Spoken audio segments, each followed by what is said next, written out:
This is the Work Smart Hypnosis podcast, session number 263.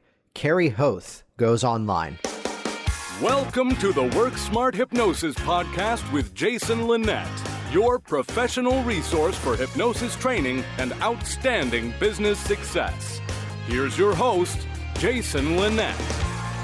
What you're about to listen to is perhaps one of the most inspiring and creative podcast episodes we've ever released, and I wish I had Kerry on the program even sooner than we're having him on now.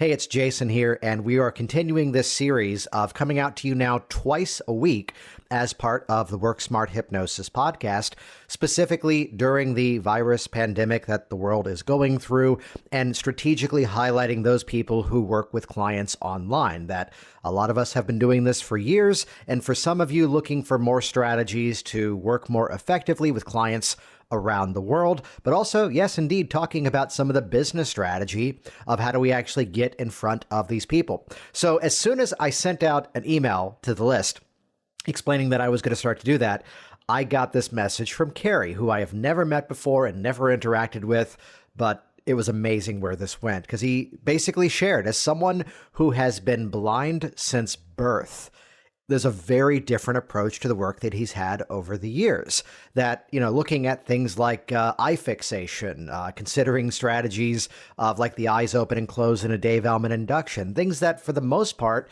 many of us would only refer to by a theoretical or maybe even anecdotal nature, yet here is someone who is not only has really learned the skills of hypnosis with one less sense to bring into the process, but also really had some incredible insights about how we're able to work with people, how other people who are blind can look at this as a career path as well. And again, incredibly inspiring. This is someone you're going to want to keep track of because he's going to have some amazing more information coming your way very, very soon. I'd refer to you as well to head over to worksmarthypnosis.com/now online. No punctuation, no space in the middle.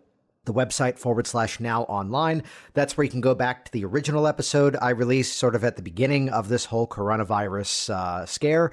And also on that page, there's several step-by-step tutorials, a whole resource guide, some email templates as well. It's all about helping us to continue to do the work of hypnosis. This is a time where clearly people have a need for what we do. And as I keep referencing the quote from the marketing guru, Frank Kern, it's a time to continue to profit in your business during what's going on, not necessarily because of. And that's the theme that everyone who I've been recording these special episodes with has been mirroring back and highlighting as well. So again, check out worksmarthypnosis.com/now online. There's also a listing of upcoming online training events there too.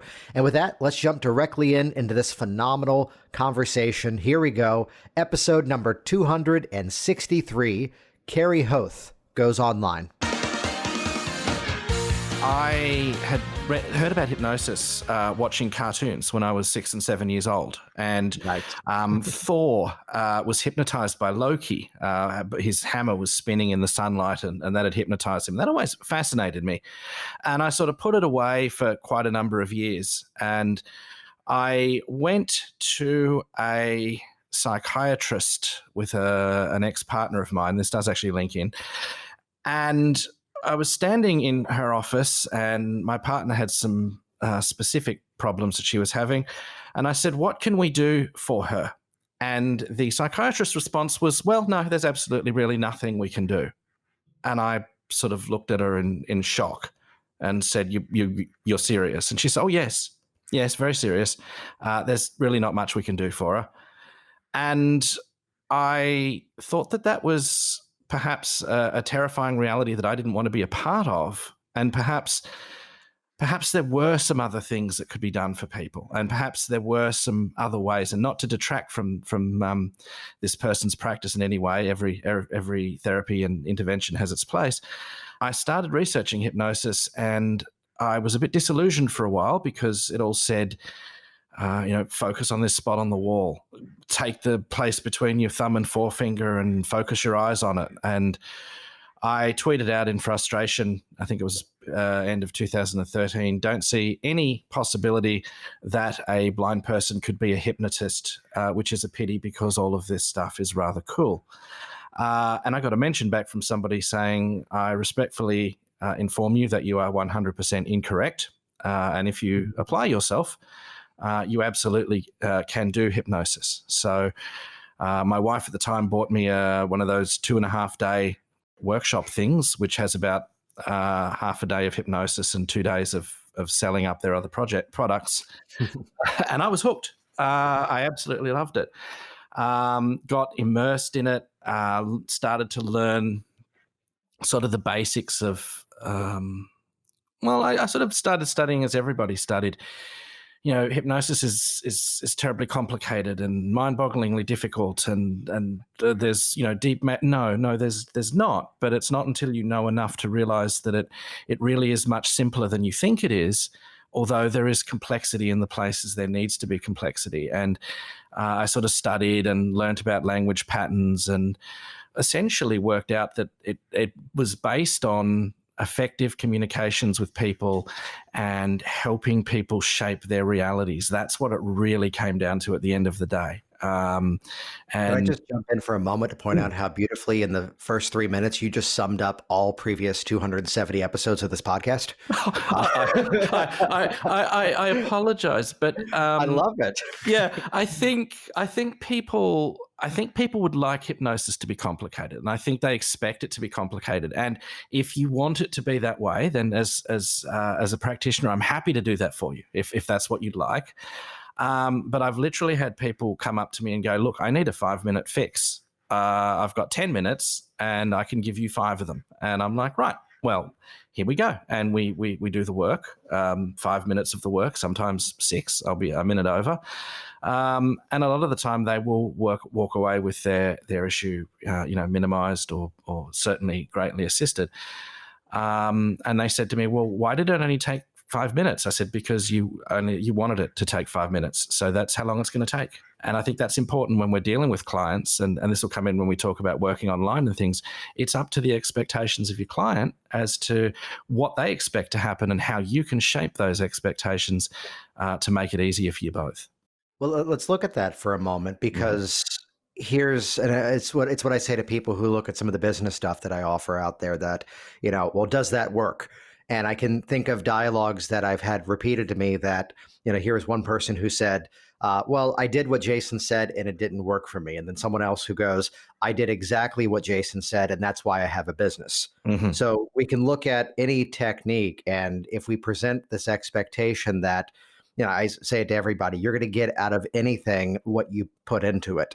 Yes. And if we go into something, this is a huge theme that comes about with working with weight loss clients. It's that discovery, it's that epiphany that as soon as we embrace the idea that this could actually be easy and enjoyable, that's what becomes the result. And that's not necessarily this law of attraction or abundance type thinking. It's that's that conscious filter that we're putting on something. And to embrace that, when we get down to it, in a previous episode, Melissa Tiers was talking about how people keep wanting the new stuff from her, which there is some new material, but she goes, for the most part, I'm doing the same things I did previously, but I've sanded away the elements that don't have to be there. Yes.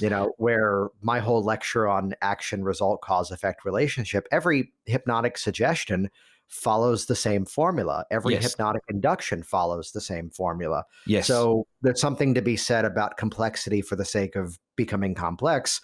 Yes. Or let's look at it from the bare bones, nuts and bolts of what's going on, which from there gives us greater flexibility to truly be in the moment with our client, listen for what they're expressing, modify based on their needs, and deliver the right experience at the right time. And I think many practitioners, or not many, but maybe some practitioners would be a fair statement, get into the complexity and the complex language patterns and the NLP and there's nothing wrong with that. If that's what you want to do, then absolutely do that. But ultimately, we're working with our clients, and we need to work in a modality that's going to work for our clients and be effective for our clients, and enable them to make the changes that they need to change in a way that they understand. And that's what makes a good hypnotist, somebody who can work with their clients in the way the clients wish to be worked with, in my opinion. Beautiful. Beautiful. So for a little bit further of an introduction, you hinted at this a few moments ago. Kind of give us a little bit of your personal backstory as being someone who is visually impaired. Blind since birth. Mhm. Put that straight up there up front. I've always been a talker, even at age 4 and 5. And I always felt that given the right circumstances, words had power. And then I discovered hypnosis and discovered that you could power up your words even more with hypnosis, ethically and sensibly, of course. And I spoke to some people who said things to me like, well, I've got this terrible anxiety problem, and I've been going to my therapist for 7 years, and I think that we might get a solution soon. And what I thought in the back of my head, although I certainly didn't say it to these people, was if you've been going to a therapist for 7 years and you don't have a solution, perhaps another therapist or another methodology? Do we need 7 years to solve a problem? Depending on the problem, some do, right? But your average problem, most people don't want to spend 7 years solving a problem. I think that's a reasonable statement, unless the problem is seriously that complex. And I wanted to help people with their problems and assist them in solving them. And my first hypnotic success was an interesting one, just because it was very instructional. There was a girl at the cafe who wanted to stop biting her nails. And she'd already very much decided that she wanted to stop biting her nails. And I could tell this by talking to her. So we decided to do a hypnosis session in the afternoon for a free coffee, because this is how we get started. And we did the session, standard Elman, standard set of direct suggestion, emerged her. And as far as I know, she hasn't bitten her nails from that day since. And that was her expectation. That was her outcome. The hypnosis was more the vehicle to sort of slot those final puzzle pieces into place to allow her to make the changes that she needed to make. And I think as change agents, that's essentially what we're doing a lot of the time. I mean, yes, we can do far more, but we're lining up those jigsaw puzzle pieces for those who need / want to make the change, and just allowing those final pieces to drop into place for them. Yeah. And then, so going back to that initial training where, so often the sort of classic model of hypnosis would begin with some sort of eye fixation or something more visually oriented. Yep. What are some of those modifications that you were finding, let's say, either as you as the client or even you as the practitioner, that you were then making use of? Oh, absolutely. So essentially what we're looking at is you've got to understand, well, you obviously understand. The listener has to understand that we have a lot of senses. We have vision, we have hearing, we have taste, we have sound, we have feeling. So you've got your kinesthetic, all of those sorts of things that we go through on every, pay attention to your world workshop. And it's very important to leverage all of those senses. And so what I did was, there are people that I absolutely use things like hand to face with. And I absolutely use sort of fixation inductions with, if that's what they absolutely insist on. But I found for myself a modified Elman would work better for me. And the reason I picked the modified Elman critically for me personally was that every step of the Elman in its default form is dependent on every step that precedes it. Yes. So eye fixation, check. Body relaxation, check. As you work your way through the Elman, you can check off the things on your mental checklist. And this is very important when you're just starting out. When you get a bit more confidence, it's not as important. But it was very reassuring for me to have, this, a bit like a flight pre-safety check. And I discovered that if you absolutely had to, you could leave out some elements of the Elman induction, although if you could do them, it's optimal. So when you're working remotely from somebody, you can remove the arm drops. You can replace them with something else. Perhaps their hands feeling heavier or another suggestion. Your negative amnesia is good because it's very verbal. You can assess them losing the letters or the numbers or whatever they're temporarily letting go of. So I started work on things like audible cues. I would also put in suggestions such as if we're doing magnetic hands, and when you find yourself dropping into that state of trance, you can just allow your hands to drop into your lap. So you would literally hear the hand drop when it happened. Yeah. that was an assistant for me. They didn't seem to bother them too much. So it's basically making things audible. It's making things visual. It's making things in such a way that and leverage all their other senses. Get them to taste things, get them to feel things, get them to imagine things, rather than just your standard eye fixation. So diversify your inductions or your trance rituals or whatever you want to call them to include those other aspects. What I love about that is, again, the flexibility of it, that for years, Cheryl and Larry Ellman live in Henderson, North Carolina, which is only about 4 hours down the road from me. They've been practically locals for years. And many of the listeners out there may know Melanie, who's their niece, who lives, 10 minutes down the road from here. So needless to say, we've done a lot of projects over the years. And there's always that stressing of recognize that the steps of the Dave Ellman induction are exactly that. They're steps. And I use the metaphor of hurdles that you're passing to the next step. And if we really want to get simplistic about it, it's a series of deepeners in a strategic order that serves a specific purpose. And I love what you said about do all the steps to the best of your abilities, yet if you can't, it's okay.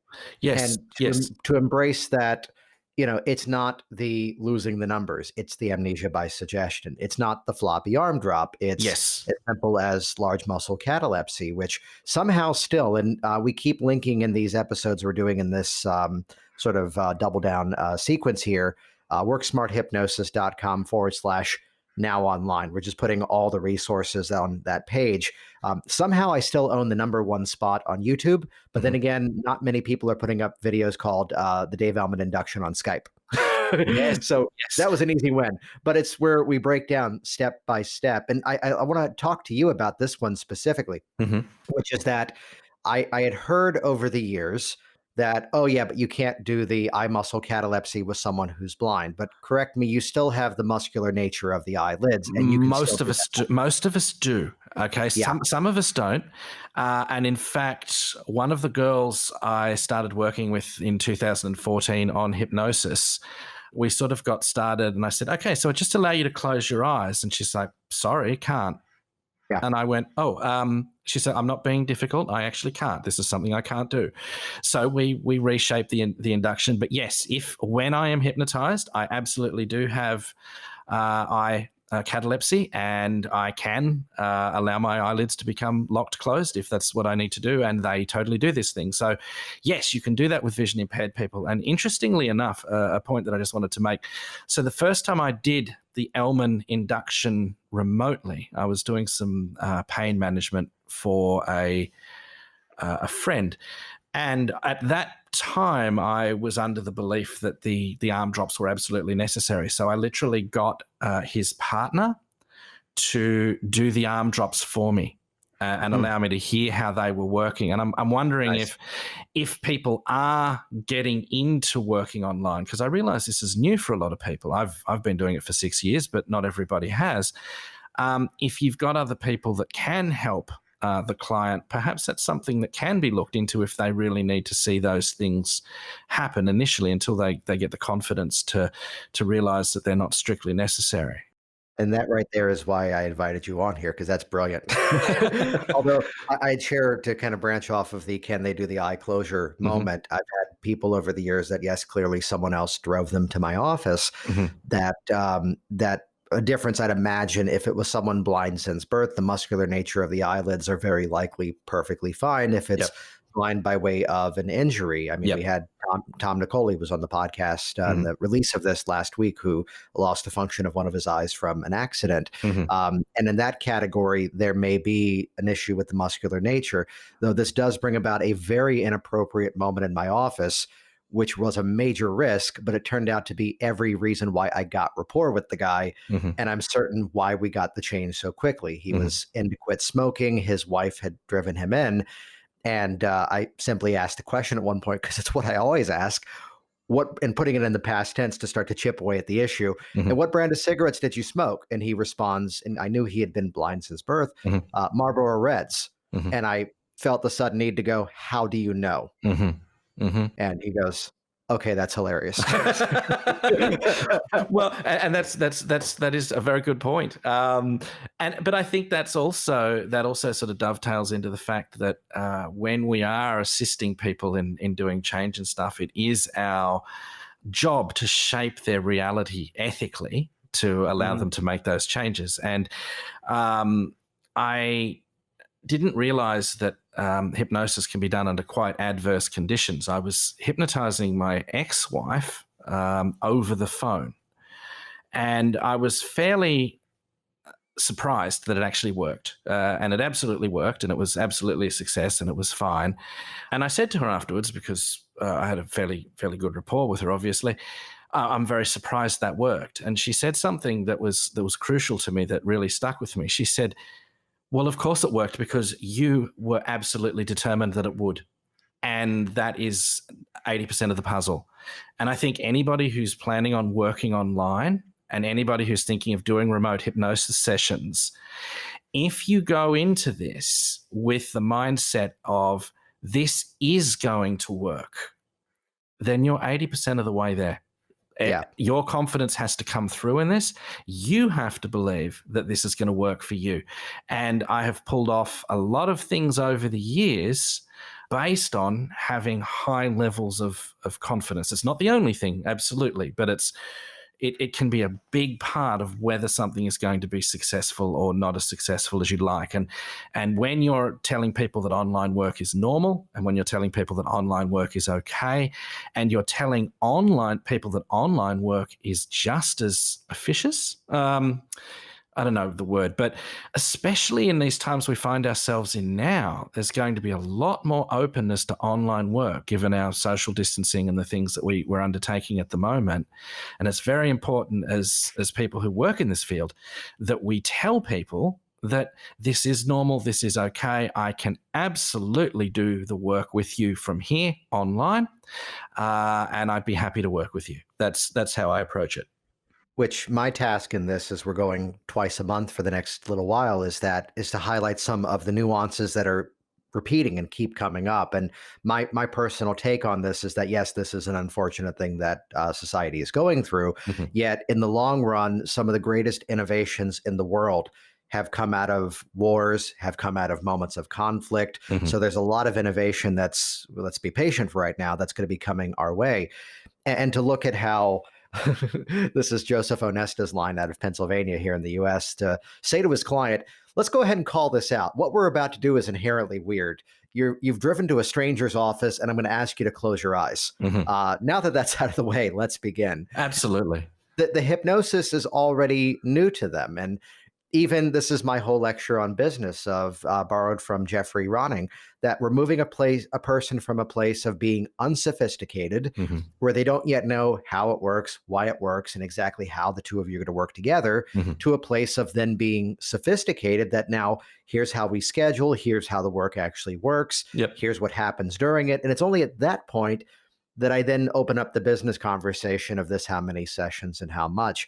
So because we're always setting the foundation, because we're always building our own positioning inside of what we do, I want everyone to really clear this and highlight something you just said there.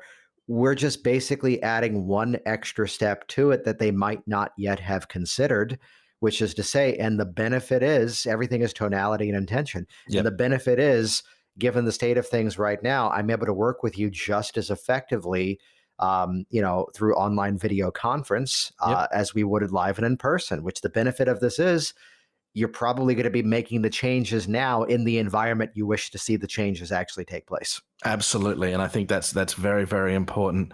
And video conferencing absolutely can be utilized.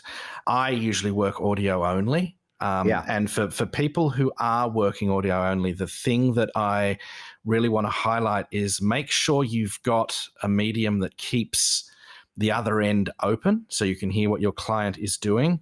And you are listening for breath patterns. You're listening for excess salivation, not the most savory thing to talk about, but there it is. You do get that sometimes. And listening to how they respond to you. And that's all very key and useful information to have when you are working remotely, which is essentially what my initial email to you said. And I hesitated about emailing you, but then I thought, well, I have been doing this for quite a number of years, and as more people move online, we need better resources to tell them how to do this and better ways for them to streamline this.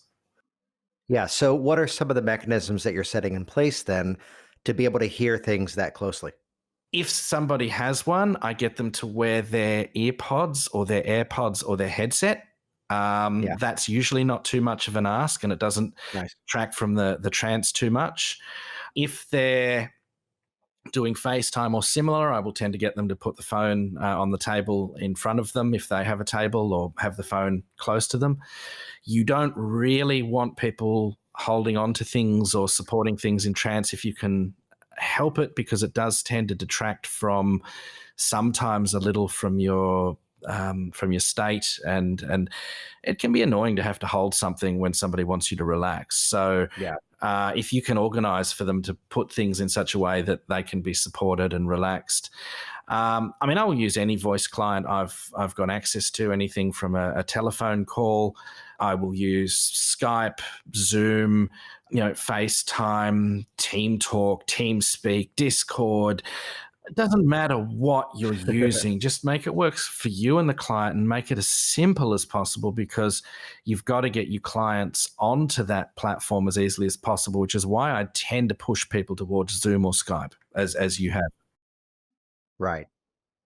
Yeah, which I found, at least before all of this, my strategy was, and by nature of, I don't think I've ever actually said this on the podcast, that I do get a lot of clients because of this podcast, and even my clients will sometimes find it, and it's always a fun dialogue when it's like the regular everyday person. Let's use the right language, the muggle, where they go, "Oh, I found that. It was really interesting. I'm not the audience, am I?" I'm like, well, this is very much for people already in the industry. It's not, any trade secrets that are being revealed, because a lot of us teach this work. But what I used to say was, I'd give a menu to say that, well, there's all sorts of platforms that are out there. The easiest one is one called Zoom, where I just send you a link, you click it, and it just opens and it works. If you have a Skype account, we can use that. Or even, if you're using an Apple device, we can connect on FaceTime. Nowadays, I'm taking a little bit more of a proactive lead of just simply, and actually on my schedule, we're recording on Tuesday, the 24th. Tomorrow, I've got slated in my time frame that I'm going to replace temporarily the homepage video on my website and then the strategy session video on my website, for the reason of the language in those videos is a lot of, when you come into the office and you sit in one of these chairs, I'm like, let's go ahead and be congruent with how the work is being done, just to stay ahead of that. And, I'm sure in a couple of months, we're going to be switching it back to what it used to be. But you're exactly right. What you said earlier of set the foundation, and then basically it's that follow through, that this is just how we work together. And it's for easy. a lot of the people I've worked with over the years, I was working with a girl in California, and she had some pretty serious problems. And she said, well, I'm all the way in California. Can you help me from here? I'm 11,000 miles away from you. And I said, do you think I can help you from here? Because I certainly think I can. And she's like, well, yes, I think you can. And that was the frame for us starting to work together, that yes, we were doing this online. Yes, we were doing this with essentially a 300 millisecond round trip delay.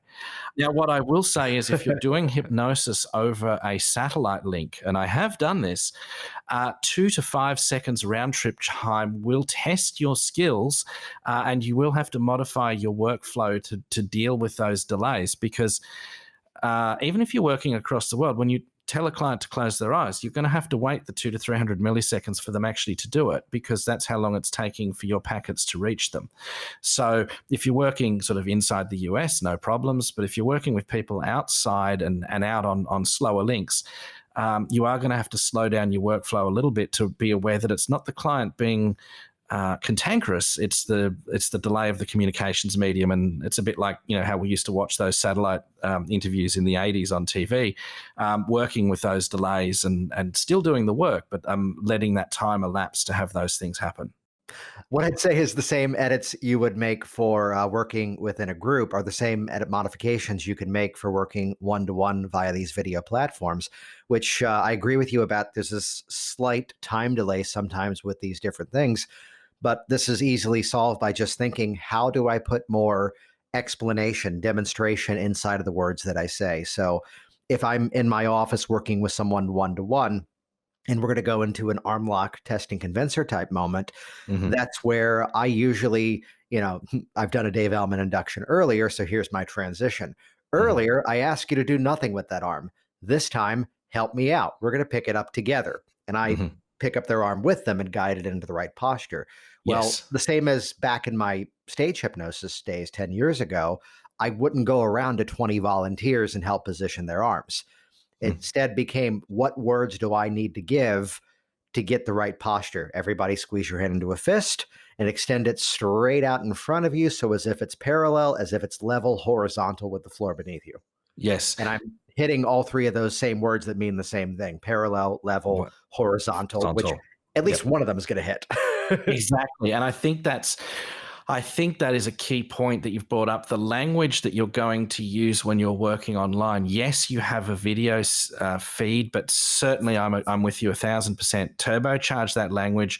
Make sure that your client knows exactly what is expected from them as you work with them in as clear and effective way as possible, so that you can get the work done. And that will eliminate in a lot of cases the barriers to working online, and it'll make them feel more comfortable, and it will make you more effective as a practitioner, you generally speaking, not you specifically, and allow you to do the work effectively online with these clients. And always keep in mind that if somebody, and this sounds like a silly thing to say, if somebody wants to work with you and somebody's paying to work with you, they do want to cooperate. So if you Yes. work with them, they will do their best to work with you even online. And that needs to be kept in mind. So don't let the practitioner's fear of working online get in the way of getting the work done, because people will accommodate you as much as they can. And they will try their hardest to work with you. And if you work cooperative with the people, you'll get the results you want. Which I think you just hit on something huge there, which is that I'm seeing this trend, and I'm about to do a video probably today on this, that this sort of mode, I've almost seen people apologetic that this is how they have to work with people, Mm. which no, this is actually presenting a benefit. This is providing a further solution. And we're kind of all in a mode right now of figuring this all out as we go. I mean, I've got my kids will turn 7 and 9 next month. The conversation with them to have to go, okay, so we've never done this before, Yeah, yeah. which helped to clarify some things. You mentioned a client the other side of the world reaching out to you and finding you. So let's pivot the conversation here. How do you recommend people have these clients find us? I think that your online presence is really important. Mhm. And yes, I will put my hand in the air and say I'm not very happy with my Facebook page at the moment, but it does the job. You want some way of people being able to reach you. So whether that's a website or an online contact form or whatever methods. I mean, you're the business fellow that's rocking this, so you'd know far better than me. But it still helps to have business cards. You really should have. Reg Blackwood said in one of his interviews, he said, well, if you're not carrying business cards, then what are you doing? And that still holds true in 2020, because you're going to run into people and you may tell them you're a hypnotist and they're like, well, that's very interesting, and you want to palm them a business card. But for your online clients, get some sort of website, get some sort of online presence, have a method of contacting you, either probably a web form or an email. You have to be careful with phone numbers, as you would well know. They can be taken advantage of by unscrupulous people. So that should be a little harder to get hold of, but not impossible, I think would be my advice. But Can you just expand on that? What do you mean by that? well, people can WhatsApp you on your phone number. They can try and FaceTime you on the phone number. If you leave a phone number that's open on a website, spammers will tend to get hold of it. And Okay, yeah. yeah, so you want to have that sitting behind a contact us link or something, just so that it's not sitting out there for the crawlers to scrape off. And Right. Yeah. yeah, it's maybe I'm being too cautious, but I have Well, found I that. think there's something to that. And at least I'd share, and this is probably the first time I've talked about this as a strategy. And the reason what I'm about to talk about came about is really laziness and mild frustration that I've been for years. I draw a very hard line between my personal life and my public life, my Yep. business life and my personal life. So like when I leave the office, it shuts down. Mhm. That you call me, you're going to hear a voicemail message that tells you when to schedule time with me.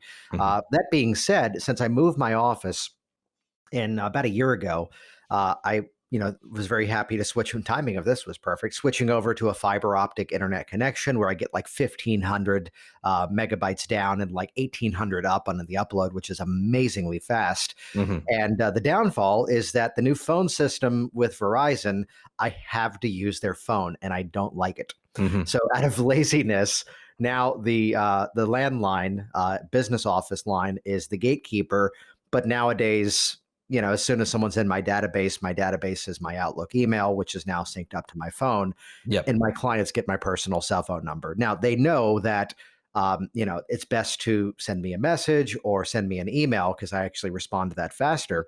Yep. And there hasn't been any moment. So my clients are kind of being welcomed into the family, as it were, as they Yes. come in. So all of the spam stuff is hitting my office line, which this is my real opinion on this stuff, my take on it. And I actually pay a little extra for my email to not have stuff go to spam Yes. in terms of what I'm receiving, because I would rather be the one who gets annoyed slightly in the morning by Yes. deleting all the junk than Yes. to have some automated system delete the thing that I really needed. Well, as an email systems administrator, I applaud your stance because I've worked in IT for 20 years, and that is the best way to do it, so that you decide what's spam and you don't let some algorithm decide, because you may have something in your inbox that's really important. You may have a lot of things that aren't, but certainly it allows you to sift them out, and I've always found that a better way to sift emails and stuff. And especially if people are going to move towards working online and doing the work online, if you are going to use email as your communications medium, and I get a lot of, well, not a lot, I've got about 10 or 15 inquiries from my blog that turn up in my email, then you are going to have to get used to accepting your leads from that sort of method, because that's how they are going to come in sometimes. Yeah, which as a side reference back to an episode number 115, I cheat, it's in front of me, when Chris Thompson, who works with Mike Mandel, was last on the podcast, June of 2017. We talked about this as a productivity strategy of just in the morning, briefly open up the email, clear away the junk that doesn't need to be there. And this way, when you actually start your workday later on, you're beginning with the stuff that actually matters. And again, that was episode 115, Chris Thompson on clearing the junk, which those people in that community know. I almost called that episode Chris Thompson Wakes Up and Looks at His Junk. So looking at language is fun, isn't it? It is. But yeah, so I think that is certainly important to figure out how you're going to take these in and how you're going to do that. And I think the other point that I really wanted to make, and for people wondering whether they want to look at working online and whether they want to move into this space, I think the one thing that I would say is we are in uncertain times, and the more people you can help, and there will be people looking for our help in these uncertain times, do shift out to online and find those people, because I think there is a terrible need for, maybe not a terrible need, but an extreme need for hypnotherapists, counselors, and mental practitioners, if we use the word generically, to work online with those members of the population that are struggling given our current circumstances. And I think the more of us that can step up and work online, that's maybe one of our little ways that we can make the world a little bit better. I love that. And we were chatting before we jumped on that I was rescheduling an event that was coming up. And in that message, I put out the phrasing that the need for hypnotic services for personal change is clearly at a high, that I've seen no drop off of the number of clients, that they were all quite pleased with the fact that we're able to still work remotely. And here's some of the benefits that provides. and to look at how I've said this on here already, that I don't want to be the one sending out the email with the headline that clearly there probably hasn't been a better time to quit smoking. Mm-hmm. Uh, as we're talking about something that's respiratory in nature, but that's every inquiry that I have coming in. Yes. So I'm about to pull a quote from an email because you can easily soften a message by letting it be someone else's words. There's the quote that someone said. He quit smoking with me 2 weeks ago, and he goes, "This is the longest I've been without cigarettes, and there probably was never a better opportunity to make this decision just to be done with this thing." So it's where sometimes the need changes. I launched Virginia Hypnosis at the height of the mortgage crisis in the United States. Mm-hmm. So at the last big market crash that we had, and who were a lot of my clients, this is where suddenly mortgage brokers had to suddenly get licensed to do the job that many of them had been doing for 20 or 30 years. And there was natural anxiety out of that, helping them to do the service in a better way. And, in many ways, not all the people in that industry were bad. It was made bad by a few who were issuing these loans that they knew people couldn't pay off.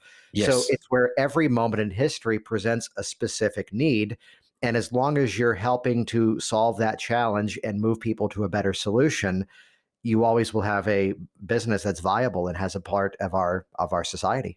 And I think that people are certainly struggling to find mental health services, whatever those mental health services are. And some of our work is change work, absolutely.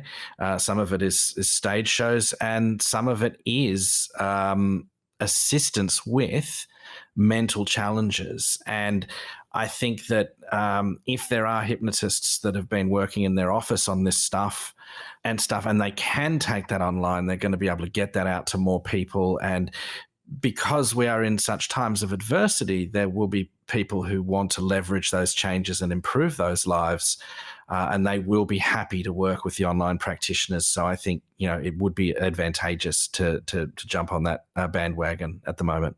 Well, Kerry, this has been fantastic. How can people get in contact with you?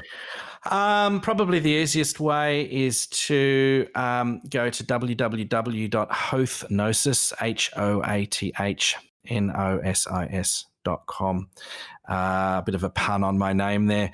And there's some contact information there if they want to get a hold of me or drop me a message, and I'd be happy to answer any inquiries that I receive. And thank you for having my perspective on the show today.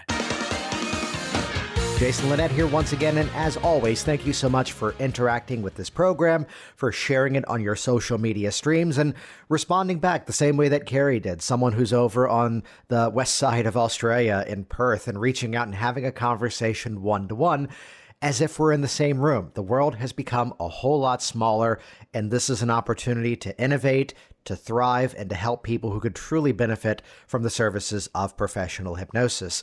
Once again, please check out worksmarthypnosis.com/now online. There's several free step-by-step tutorials on that page. There's some email templates. There's a listing of upcoming live online training events. And everybody out there, stay safe. I look forward to seeing you in person soon. And as always, wash your hands. Thanks for listening to the Work Smart Hypnosis podcast at worksmarthypnosis.com. Hey there, it's Jason, and I want you to be one of the first to find out as we upload amazing new content. So do this right now. Click the subscribe button right here on this video. That's going to link you to our YouTube channel here, and you will be the first to find out as new resources and downloads are made available. Do it now.